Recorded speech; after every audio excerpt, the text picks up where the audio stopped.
At a certain school, 60% of students are men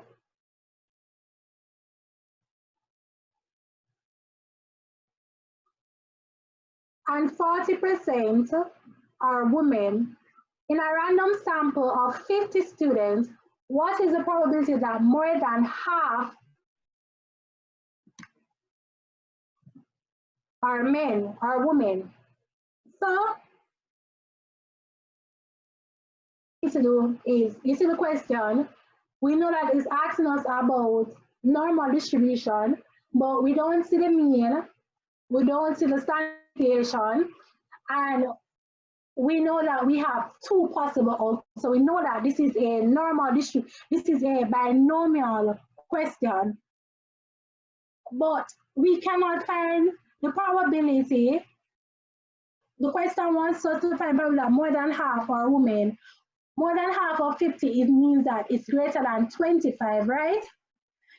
We cannot calculate the probability that x is equal to 26 plus the probability that x is equal to 27 plus the probability that x is equal to 28 all the way up to the probability that x is equal to 50.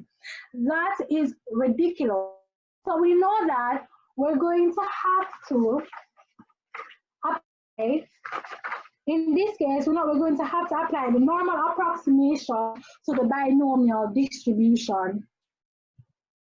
So we need to write on what we were given. So we know that n is equal to 50, and our probability is of being a woman is 40%, which p is equal to 0.4, which means that 1 minus p is going to be 0.6.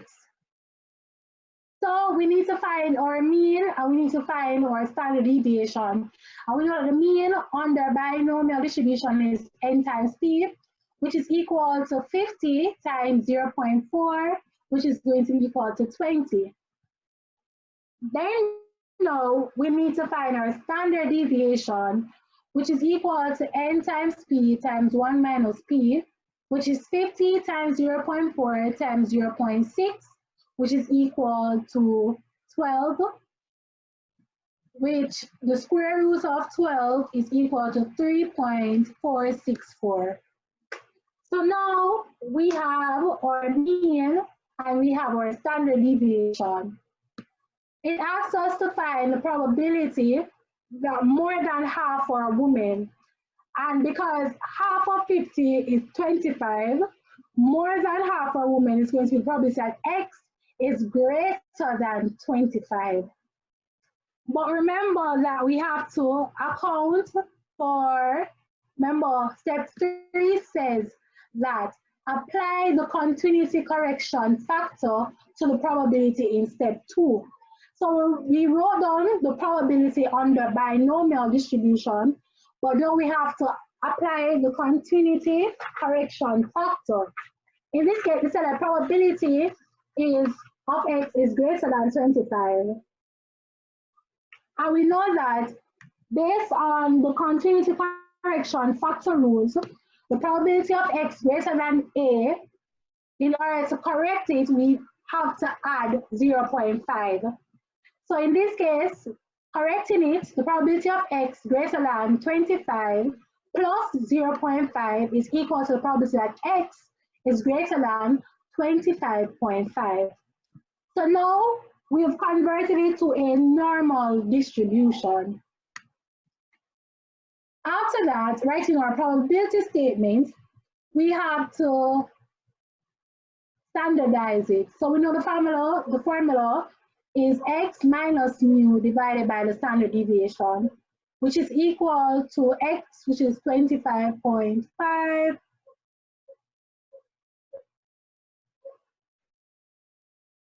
minus 20, which is mu divided by 3.464, which is equal to 1.59.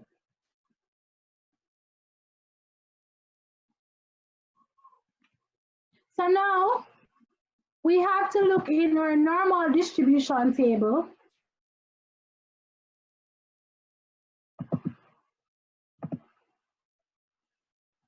So now we have to rewrite the statement,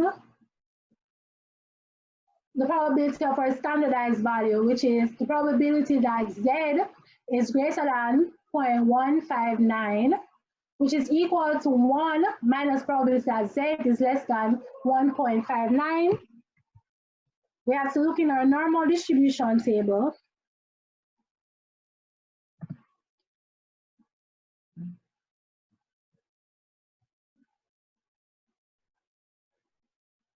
For 1.5, and we go all the way over to 0.9, and we get 0.9441 T coincides.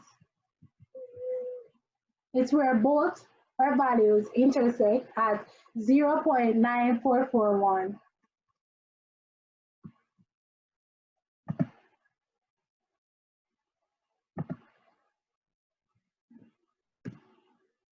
So 1 minus 0.9441 is equal to 0.0559.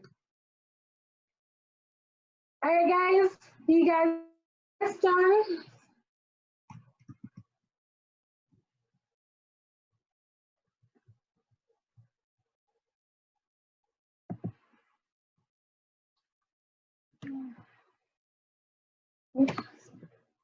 You guys have any questions?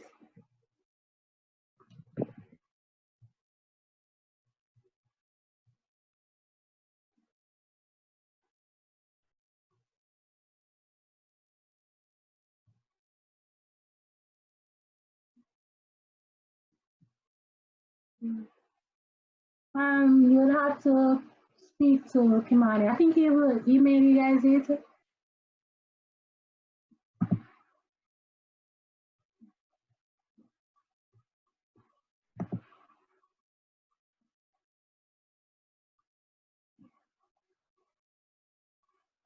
You can ask the question.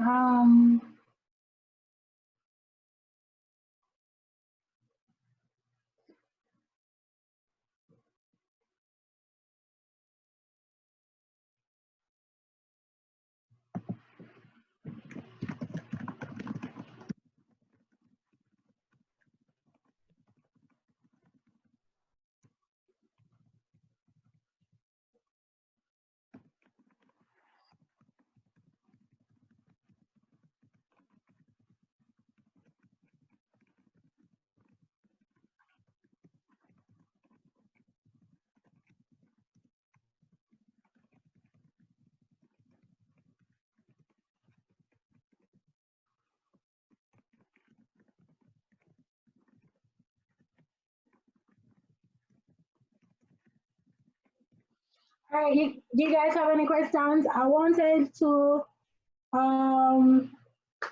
go through the practice package that the questions, because I know that some of you guys might be working it out and you might not understand how the answers were, but we don't have enough time. Kimani has your email, so he'll message you.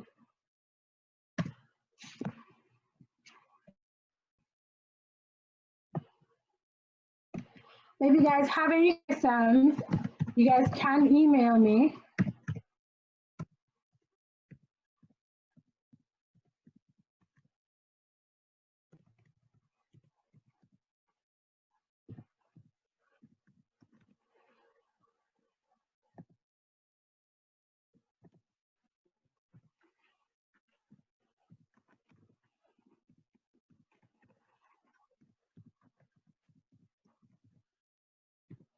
So I just sent you guys my email.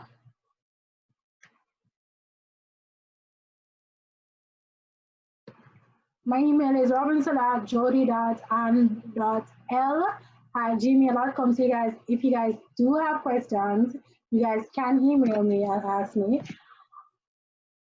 I might do that, or maybe we might have a small session on Tuesday. I don't know. Let's see how I feel about that.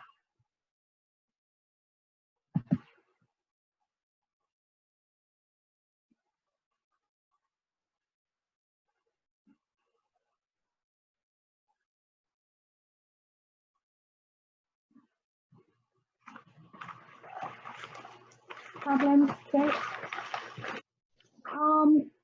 Kyle, in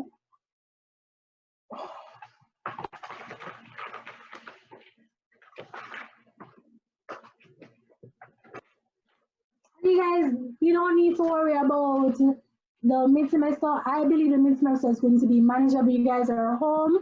You guys have a lot of resources available to you. So you guys should be able to do pretty well. Once you know the rules, you understand the theory, you remember the formulas. You guys are welcome. You remember the formulas.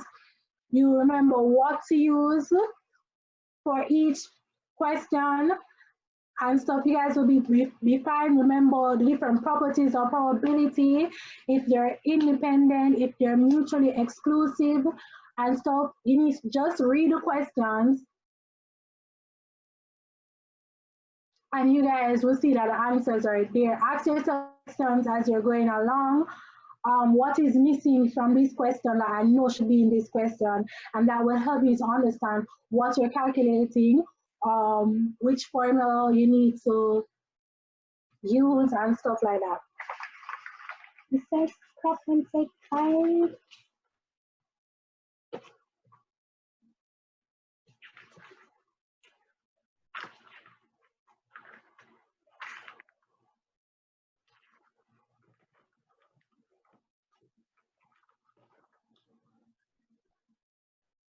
Alright guys, so I will see you.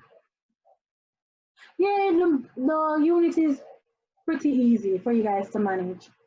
We'll try to have another session like this before you guys do your finals. So, but all the best on your exams.